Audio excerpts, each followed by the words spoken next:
মুসলমান একটু গভীর মনোযোগ দিয়ে শুনবেন, কথাগুলো দিল দিয়ে শুনবেন, লম্বা চড়া কোনো আলোচনা না। পয়গম্বর আলাইহিস সালাতু ওয়াস সালাম মাঝে মাঝে তিনি ইব্রাহিম আলাইহিস সালাতু ওয়াস সালামের কাছ থেকে এই পাওয়া দোয়াটা বলে আল্লাহর কাছে দোয়া করতেন। মালিককে ডাকতেন আর বলতেন, মালিক আল্লাহ, আমার বংশের অধিকাংশ মানুষ, আমার মক্কার মানুষ, আমার দেশের মানুষগুলো আমাকে চিনল না, এরা মূর্তি পূজায় লিপ্ত হয়ে গেল। ও মালিক, এরা মূর্তি পূজায় লিপ্ত হয়ে গেল।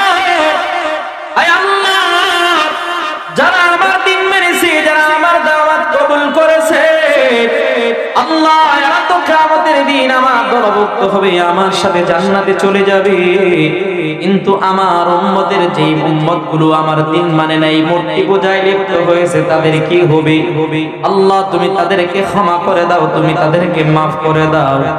আল্লাহ পাক রব্বুল আলামিন বারবার আপনার আমার নবী সরকার দু জাহানকে ডেকে ডেকে বলতেন, বন্ধু ইন্নাকা লা তাহদি মান আহবাবতা ওয়ালাকিন্নাল্লাহা ইয়াহদি মান ইয়াশা।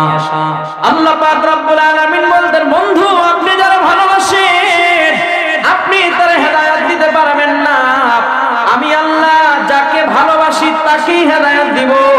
হ্যাঁ, আপনার দোয়া করা কর্তব্য এবং দায়িত্ব, আপনি দোয়া করতে পারেন, কিন্তু হেদায়েতের মালিককে জোরে চিৎকার মেরে বলতে হবে। আরেকটু জোরে বলেন, হেদায়েতের মালিক কে?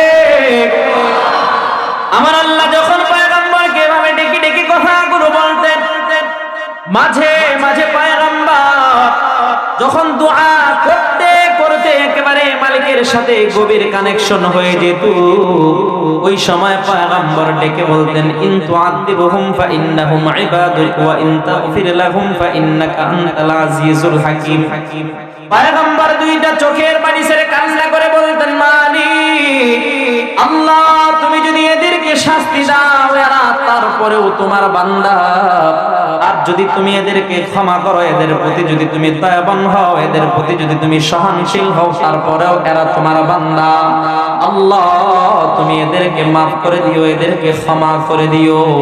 এইভাবে পয়গম্বর বারবার আল্লাহর কাছে দোয়া করতেন, বারবার আল্লাহর কাছে দোয়া করতেন।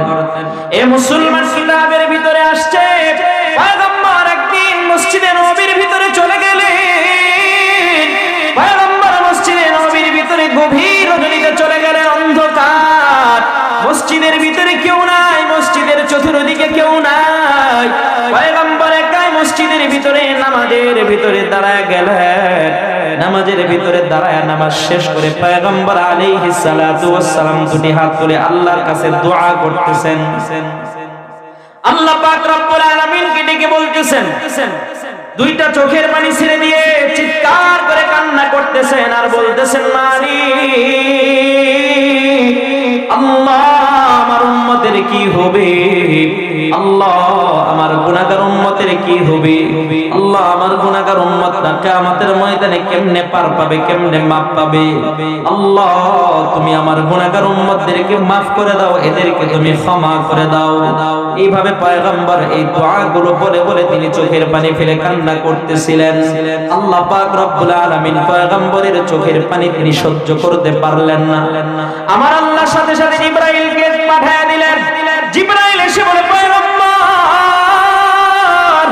এই গভীর রজনীতে আপনি কেন মসজিদে নববীর ভিতরে একা একা কাঁদতেছেন? পয়গম্বর বলে, জিবরাইল আমি দুনিয়ার কোন সম্পত্তির জন্য কাঁদি না, আমি আমার স্ত্রী সন্তানদের জন্য কাঁদি না, আমি আমার বংশীয় মানুষগুলোর জন্য কাঁদি না। জিবরাইল আমি আমার গুনাহগার উম্মতদের জন্য কাঁদি।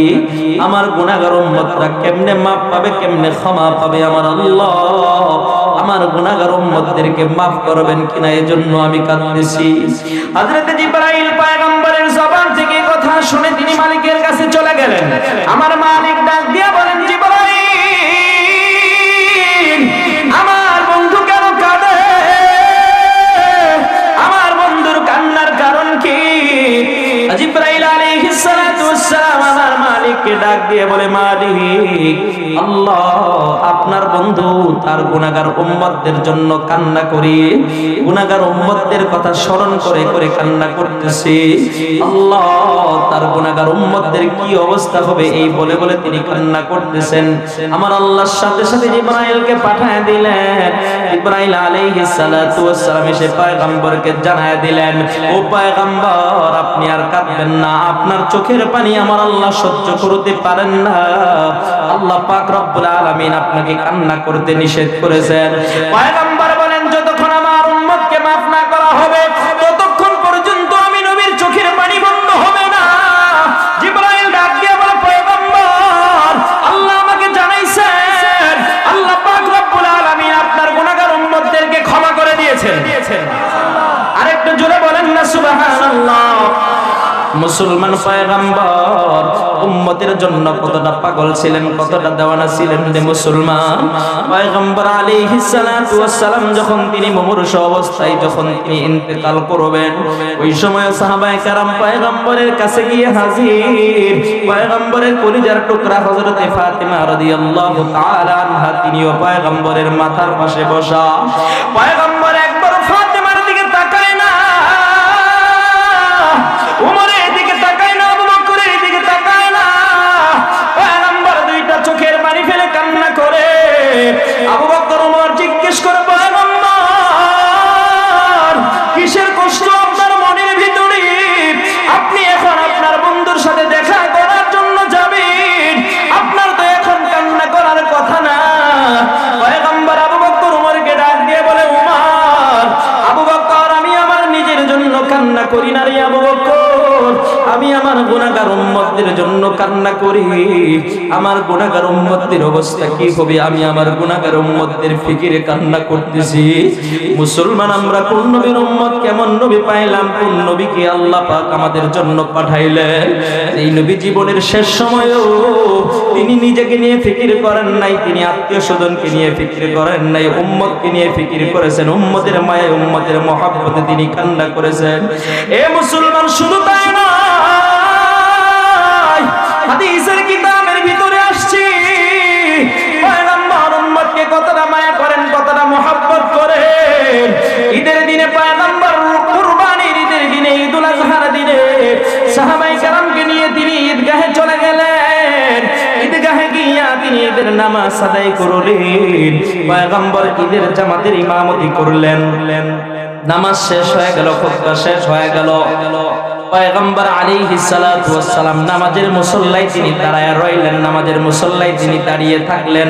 পয়গম্বর আলাইহিস সালাতু ওয়াস সালাম সাহাবায়ে কেরামকে বললেন, ও আমার সাহাবীরা রে, আমি বাড়িতে দুইটা শিংওয়ালা দুম্বা ক্রয় করেছি, দুম্বা দুটা এনে হাজির করো।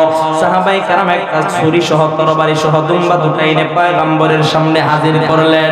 পয়গম্বর বললেন, ছুরিটা আমার হাতে দাও। ছুরিটা হাতে নিয়ে একটা দুম্বার গলার ভিতরে বিসমিল্লাহি আল্লাহু আকবার বলে চালিয়ে দিলেন। দুম্বাটা জবাই করার পরে পয়গম্বর ঈদগাহে সমস্ত সাহাবায়ে কেরামের সামনে দুটি হাত তুলে মালিকের কাছে দোয়া করে আর বলে, মালিক আল্লাহ, আমি আমার পক্ষ থেকে আমার এই দুম্বাটা সমস্ত গুনাহগার উম্মতদের জন্য আমি কুরবানি করলাম। এ মুসলমান, কেমনে আপনাদেরকে আমি বুঝাই পয়গম্বর আমাদের প্রতি কতটা মায়াশীল, কতটা দয়াশীল। পয়গম্বর আপনার জন্য আমার জন্য কি পরিমাণ কষ্ট করেছে। পয়গম্বর আপনার জন্য আমার জন্য এমন কোনো কষ্ট নাই রে মুসলমান করেন নাই। কিতাবের ভিতরে আসছে হযরত আয়েশা সিদ্দিকা রাদিয়াল্লাহু তাআলা আনহা বলেন, পয়গম্বর যেদিন আমার ঘরের ভিতরে প্রবেশ করতেন, আমার হুজরা মুবারকের ভিতরে যেদিন প্রবেশ করতেন, ওই দিন যদি আমি দেখতাম পয়গম্বর সাল্লাল্লাহু আলাইহি ওয়াসাল্লামের মনের অবস্থাটা ভালো, মানে পয়গম্বর মোডে আছেন, ভালো মন, পয়গম্বরের ফ্রেশ মন। হযরত আয়েশা বলেন, ওই সময় আমি পয়গম্বরের কাছে গিয়ে বসে যেতাম, জোরে জোরে চিৎকার মেরে বলেন না সুবহানাল্লাহ। মুসলমান, হযরত আয়েশা পয়গম্বরের কতটা আদরের স্ত্রী ছিলেন, কেমনে বুঝায় আমি আপনাদেরকে। হযরত আয়েশা বলেন, মাঝে মাঝে পয়গম্বর আমার হুজরার ভিতরে ঢুকতেন, আমার হুজরার ভিতরে ঢুকে দেখতেন আমি মিসওয়াক করতাম। পয়গম্বর আমাকে বলতেন, আয়েশা তোমার মিসওয়াকটা দাও, তোমার মিসওয়াক দিয়ে আমি মিসওয়াক করব। আয়েশা বলেন আমি মিসওয়াকটা পানি দিয়ে পরিষ্কার করার জন্য নিয়ে যেতাম। পয়গম্বর বলতেন পরিষ্কারের কোনো দরকার নাই, তোমার মিসওয়াকটা আমার দাও, এই মিসওয়াকটা দিয়ে আমি মিসওয়াক করি। সুবহানাল্লাহ বলেন। বলেন তো দেখি স্বামী স্ত্রীর মাঝে মহব্বত আর ভালোবাসা ছিল কি ছিল না? জোরে বলেন ছিল কি ছিল না? আসেনি আপনার আমার ভিতরে, আপনার আমার স্ত্রীর ভিতরে, স্বামী স্ত্রীর ভিতরে মহব্বত ভালোবাসা? কথা কয় না? আসেনি? নাই? আছে? কার কার আছে? স্ত্রীর মেসওয়াক যেটা দিয়ে মেসওয়াক করছে, কে কোন দিন মেসওয়াক করছেন? হাত তোলেন। মাশাআল্লাহ, সুন্নাতের উপরে আমল করছে। দোয়া করি আল্লাহ মৃত্যু পর্যন্ত আপনাদেরকে এই সুন্নাতের উপরে আমল করার তৌফিক দেন। জোরে বলেন না আমিন। যারা করেন নাই সামনে করবেন, পারবেন তো ইনশাআল্লাহ। একদল কইতেছে হুজুর বড় বিপদে ফেলায়া দিলেন, রাতের বেলা তো স্ত্রীর সাথে এক বিছানায় ঘুমায় না, স্ত্রী নিচে ঘুমায় আমি উপরে ঘুমাই, এমন মুসলমান আছে না? না, কথা কয় না? আছে না নাই? মুসলমান হযরত আয়েশাকে পয়গম্বর কতটা মহব্বত করতেন, হাদিসের কিতাবের ভিতরে আসছে পয়গম্বর মাঝে মাঝে আয়েশার ঘরে ঢুকে আয়েশার উরুর উপরে শুয়ে পড়তেন। আয়েশাকে বলছেন, আয়েশা তুমি আমারে কোরআন তেলাওয়াত করে শোনাও। হযরত আয়েশা বলছেন, পয়গম্বর আপনার উপরে কোরআন নাজিল হলো, আমি আপনাকে কি শোনাবো? আল্লাহর নবী বলতেন, আয়েশা রে তুমি আমার প্রাণের প্রিয়তমা, তুমি আমার কলিজার টুকরা স্ত্রী, তোমার জবান থেকে কোরআনের কারিমের তিলাওয়াত শুনতে আমার বড় ভালো লাগে। হযরত আয়েশা বলেন, আমিও মাঝে মাঝে নবীজির উরু মুবারকের উপর শুয়ে পড়তাম আর নবীজিকে ডেকে বলতাম, নবীজি আপনি আমাকে কোরআনের কারিমের তিলাওয়াত শোনান। পয়গম্বরও আমাকে মাঝে মাঝে কোরআনের কারিমের তিলাওয়াত করে শোনাতেন। মুসলমান বলেন তো দেখি, স্বামী স্ত্রীর মাঝে ভালোবাসা আর মহব্বত যদি না থাকে তাহলে এই কাজ করা সম্ভব? যারা বলেন সম্ভব নেই। মুসলমান পয়গম্বর স্বামী হিসেবে কেমন ছিলেন বিস্তারিত বর্ণনা দিতে গেলে বহু সময়ের প্রয়োজন, দিতে পারবো না, শুধু সংক্ষিপ্ত আকারে একটু একটু করে বোঝায়া যায়। আজকে তো আমাদের স্বামী স্ত্রীর মাঝে মহব্বত আর ভালোবাসা নাই, কথা বলেন ঠিক কিনা? এই জোরে বলেন ঠিক কিনা? থাকবেই বা কেমনে? স্বামী তো সারাদিন যখন বাসার বাহিরে থাকে, মাঝে মাঝে গোপনে গোপনে আড়ালে আড়ালে গিয়ে সিগারেট টানে, আছে না নাই? জোরে বলেন আছে না নাই? কথা কয় না? আছে না নাই?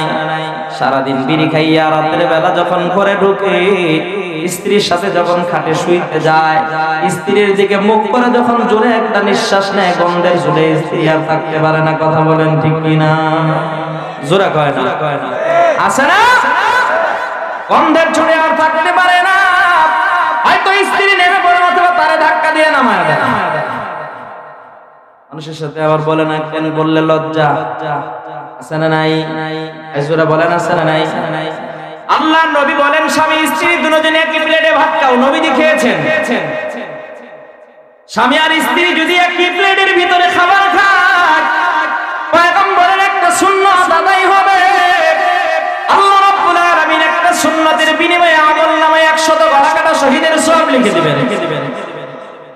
মুসলমান শুধু এক প্লেটের ভিতরে খানা খাওয়া সুন্নাত তা নয়, একই প্লেটের ভিতরে খাবার খাবেন, মাঝে মাঝে স্ত্রীর মুখের ভিতরে লোকমা উঠাইয়া দিবেন, স্ত্রীও আপনার মুখের ভিতরে লোকমা উঠাইয়া দিবে, পারবেন তো? কথা কয় না? যুবকরা কয় হুজুর পারমো, ভালোবাসা এখনো ঠিক আছে। মুরব্বীরা কয় হুজুর কেমনে সম্ভব, দারিদ্রি পেকে গেল। বুড়িরে যদি এখন এক লোকমা খাবার খাওয়ায়া দেয়, এলাকার লোকজন যদি দেখে আগামীকাল এলাকায় ছড়াইয়া দিবে বুড়া নতুন করে স্ত্রীর সাথে প্রেম শুরু করছে। আছে না নাই? কথা কয় না কেন? আছে না নাই? ছোট্ট একটা ঘটনা শোনাই। তবলিগে গেছে মুরব্বি দাড়িওয়ালা, দাড়ি সব পেকে গেছে, তবলিগে গেছে। আমির সাহেব হুজুর বলছে, মুরব্বি এক প্লেটে খানা খাওয়া সুন্নাত, স্ত্রী আর আপনি এক প্লেটে খানা খাবেন। স্ত্রীর মুখে লোকমা উঠাইয়া দিবেন, স্ত্রীও আপনার মুখের ভিতরে লোকমা উঠাইয়া দিবে।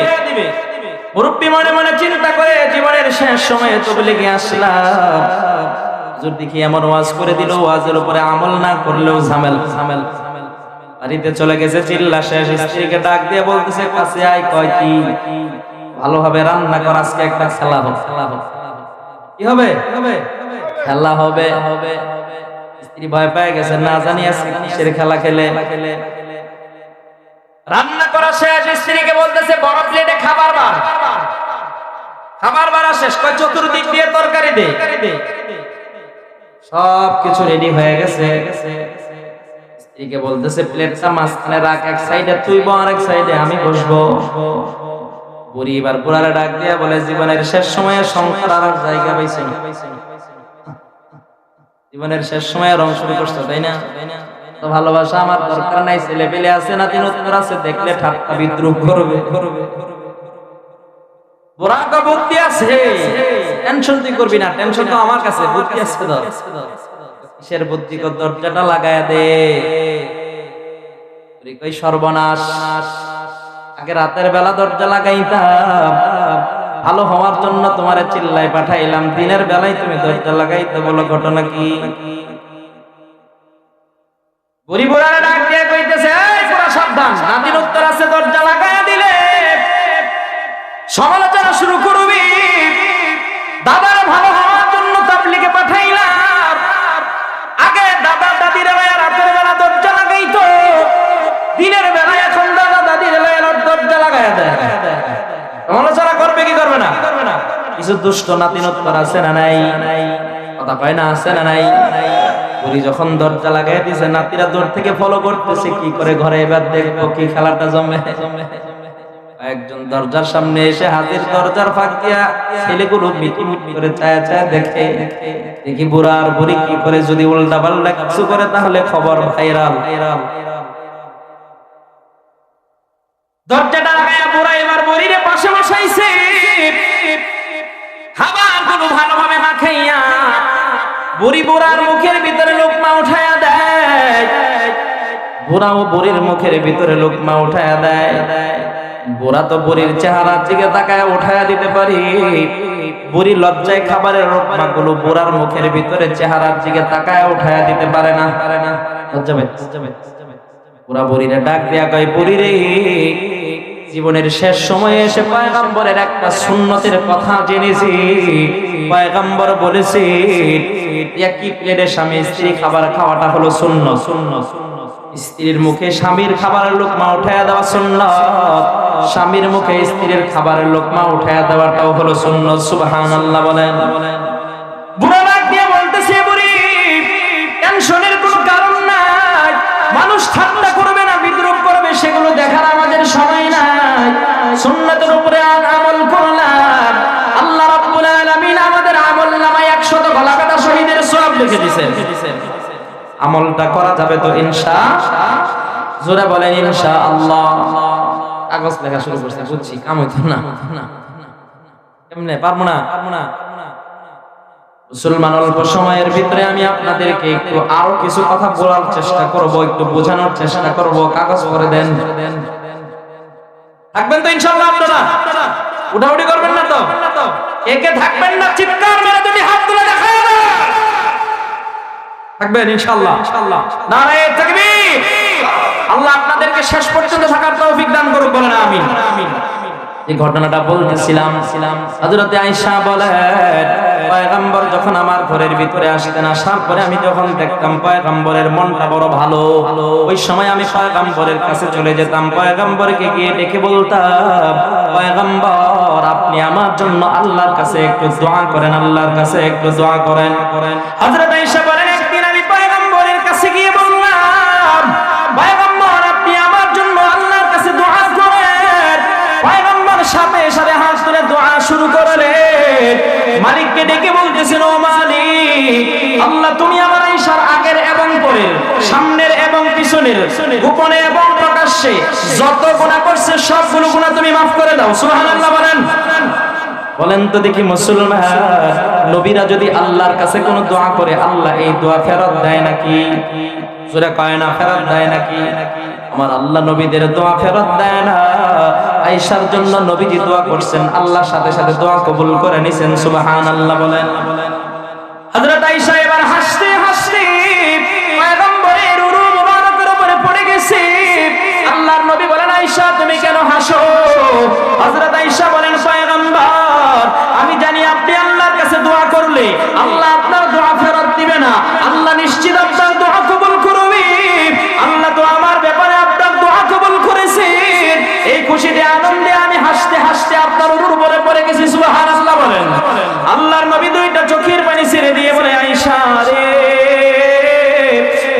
তোমার জন্য আমি একদিন দোয়া করলাম, আমার একদিনের দোয়া শুনে তুমি এতটা খুশি হইলা রে আয়েশা। আয়েশা রে, মনে রেখো, মনে রেখো, আমি আমার উম্মতের এই পরিমাণ কান্ডারি, আমার উম্মতের জন্য আমি এই পরিমাণ ফিকির করি, এই পরিমাণ কষ্ট করি রে আয়েশা। প্রতিদিন 5 ওয়াক্ত নামাজের পরে আমি যেইভাবে তোমার জন্য দোয়া করলাম, আমার গুনাহগার উম্মতদের জন্য আমি দৈনিক 5 ওয়াক্ত নামাজের পরে এইভাবে 5 বার দোয়া করি। বলেন, নবীজির মহব্বত আপনার আমার দিলে আছে না নাই? জোরে বলতে হবে, আছে না নাই? মুসলমান হযরত আনাস থেকে বর্ণিত, আন আনাস রাদিয়াল্লাহু তাআলা আনহু সাআলতুন নবী সাল্লাল্লাহু আলাইহি ওয়াসাল্লাম আন ইয়াশফা লি ইয়াউমাল কিয়ামাহ। হযরত আনাস বলেন, আমি পয়গম্বরের কাছে একদিন আবেদন করলাম, পয়গম্বরের কাছে আমি চাইলাম, পয়গম্বরকে আমি বললাম, ও পয়গম্বর, আপনি আমার জন্য সুপারিশ করবেন। পয়গম্বর বলতেছেন, ফাকালা আনা ফাআল। পয়গম্বর বললেন, ঠিক আছে আনাস, তুমি আমার কাছে চাইছো, একদিন না, 2 দিন না, তুমি আমার 10 বছর খেদমত করেছো। কত বছর? তোরা বলেন, কত বছর? 10 বছর খেদমত করেছো। তোমার আবেদন কবুল করে নিলাম, কিয়ামতের দিন আমি তোমার জন্য সুপারিশ করব। সময় নাই মুসলমান, সময়ের বড় অভাব, এজন্যই ওয়াজ করা যাবে না। আল্লাহ যদি অন্য কোনো দিন আশপাশে আসার তৌফিক দেয়, বাকি ওয়াজটা করব ইনশাআল্লাহ। যারা বলেন ইনশাআল্লাহ। একটু ছোট্ট করে বলি, দিল দিয়ে কথাগুলো শুনেন। আল্লাহর কোরআনের আয়াত, আল্লাহ বলেন, মান জাআ বিল হাসানাতি ফালাহু আশরু আমসালিহা।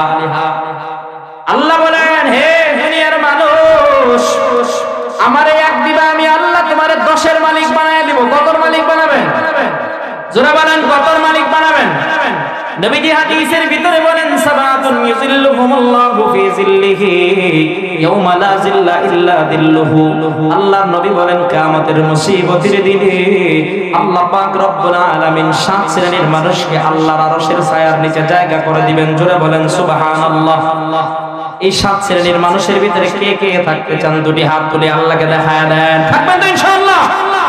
হাত নামান রে মুসলমান। আল্লাহর নবী বলেন, এই 7 শ্রেণীর ভিতরে এক শ্রেণীর মানুষ হচ্ছে ওয়ারাজুলুন তাসাদদাকা বিসাদাকাতিন ফাখফাহা হাত্তা লা তা'লামু শিমালুহু মা তুনফিকু ইয়ামিনুহু।